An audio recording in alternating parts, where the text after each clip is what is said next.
दोस्तों, भारत को काउंटर करने के लिए चीन हर तरफ से जोर लगा रहा है। चीन ने नेपाल में अपना इन्वेस्टमेंट और कर्ज देकर सरकार को प्रभावित किया। यही काम चीन ने मालदीव की सरकार के साथ भी किया और अब चीन नदियों का इस्तेमाल करके भारत पर दबाव बनाने की कोशिश कर रहा है। बड़ी बात तो यह है कि ब्रह्मपुत्र जैसी नदियों को लेकर चीन हमेशा से एक तरफा कार्रवाई करता रहा है और अब बांग्लादेश में भी चीन अपना प्रभाव बढ़ाकर भारत को कमजोर कर रहा है।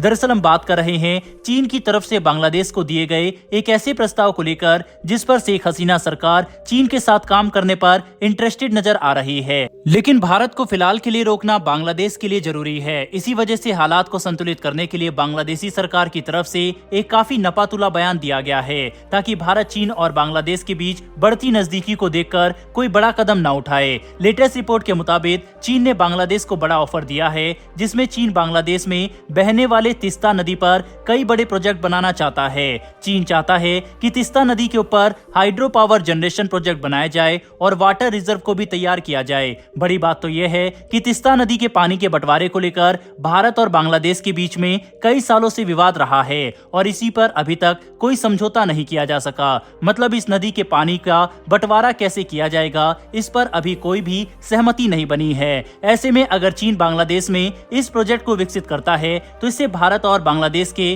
द्विपक्षीय संबंधों पर असर पड़ सकता है। दोस्तों, 414 किलोमीटर लंबी तिस्ता नदी हिमालय से निकलकर भारत में सिक्किम के जरिए प्रवेश करती है। यहाँ से पश्चिम बंगाल और फिर बांग्लादेश के जरिए बंगाल की खाड़ी में मिल जाती है। ये नदी सिक्किम से लेकर बांग्लादेश तक करोड़ों लोगों के लिए काफी महत्व रखती है। तिस्ता नदी के आसपास मौजूद ज्यादातर इलाके काफी हरे भरे और खेती के लिए सही है। इसीलिए इस नदी के पानी का इस्तेमाल नहर बनाने, खेतों की सिंचाई करने और बिजली पैदा करने के लिए किया जा सकता है। साथ ही नदी का पानी साफ है और करोड़ों लोग हर रोज इस पानी का इस्तेमाल करके अपनी रोजमर्रा की पानी की जरूरत भी पूरी करते हैं। ऐसे में भारत नहीं चाहता कि बांग्लादेश इस नदी के ऊपर कोई बड़ा रिजर्व या फिर डैम बनाए, लेकिन एक हफ्ते पहले चीनी राजदूत ने बयान दिया था कि बांग्लादेश की तरफ से चीन को इस नदी के ऊपर जरूरी इंफ्रास्ट्रक्चर डेवलप करने के लिए काफी सारे प्रस्ताव मिले हैं, जिस पर बांग्लादेश की तरफ से बयान दिया है कि वह चीन की तरफ से दिए गए ऑफर पर विचार कर रहे हैं और उनकी सरकार सभी भू राजनीतिक समीकरणों को ध्यान में रखकर ही कोई कदम उठाएगी, जो एक तरह से भारत को आश्वासन है। लेकिन ये बात लगभग साफ है कि बांग्लादेश चीन के साथ काम करना चाहता है। आपको ये बात जानकर भी हैरानी होगी कि भारत की केंद्र सरकार तो बांग्लादेश के साथ तिस्ता नदी के पानी का बंटवारा करने के लिए एग्रीमेंट साइन करना चाहती है, लेकिन पश्चिम बंगाल की राज्य सरकार इसके लिए सहमत नहीं है। इसी वजह से इतने सालों से ये मामला अभी तक अटका हुआ है और चीन इस स्थिति का फायदा उठाकर बांग्लादेश को प्रभावित कर रहा है ताकि चीन तिस्ता नदी के ऊपर जरूरी इंफ्रास्ट्रक्चर का विकास कर सके। अगर चीन ये कई हजार करोड़ रुपए का इन्वेस्टमेंट करने में सफल हो जाता है तो ये भारत के लिए बड़ा सेटबैक होगा।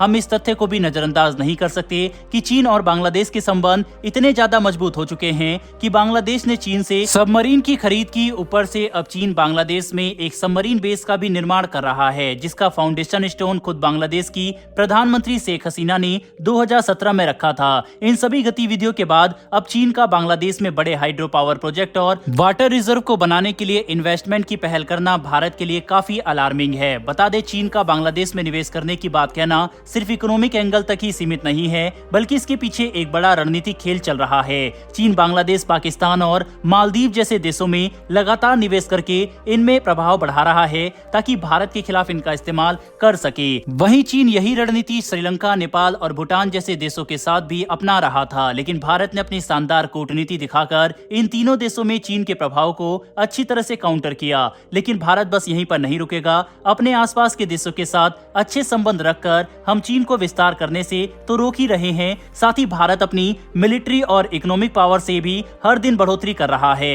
हिंद महासागर में भारतीय नौसेना से लोहा लेने की ताकत चीन में अभी नहीं है। वहीं ऊपर से हम Philippines, Taiwan, Japan, south Korea और वियतनाम जैसे देशों में भी अपना प्रभाव बढ़ाकर चीन को कड़ी टक्कर दे रहे हैं, जिसमें सबसे ज्यादा सफलता हमें फिलीपींस के साथ मिला और ये हम लेटेस्ट डिफेंस डील से देख भी सकते हैं। कुल मिलाकर देखने की कोशिश करें तो भारत चीन को टक्कर देने के लिए बड़े कदम उठा रहा है, लेकिन हमें बांग्लादेश और मालदीव जैसे देशों पर भी अपना ध्यान केंद्रित करना होगा, वरना यहाँ पर चीन पहले भी काफी इन्वेस्टमेंट कर चुका है और अगर इसे समय रहते नहीं रोका गया तो ये आगे जाकर भारत के लिए नासूर बन जाएगा। बहरहाल दोस्तों, बांग्लादेश और चीन के बीच बढ़ते इन संबंधों पर आपकी क्या राय है, कमेंट बॉक्स में लिखकर जरूर बताइएगा। साथ ही अगर आपको ये इन्फॉर्मेशन और वीडियो पसंद आई हो तो वीडियो को लाइक करके हमारी आने वाली डेली डिफेंस और वर्ल्ड अफेयर से जुड़ी ऐसी वीडियो के लिए चैनल को सब्सक्राइब कर बेल नोटिफिकेशन अवश्य दबा लें। फिर मिलेंगे ऐसी एक नई वीडियो के साथ। धन्यवाद। जय हिंद।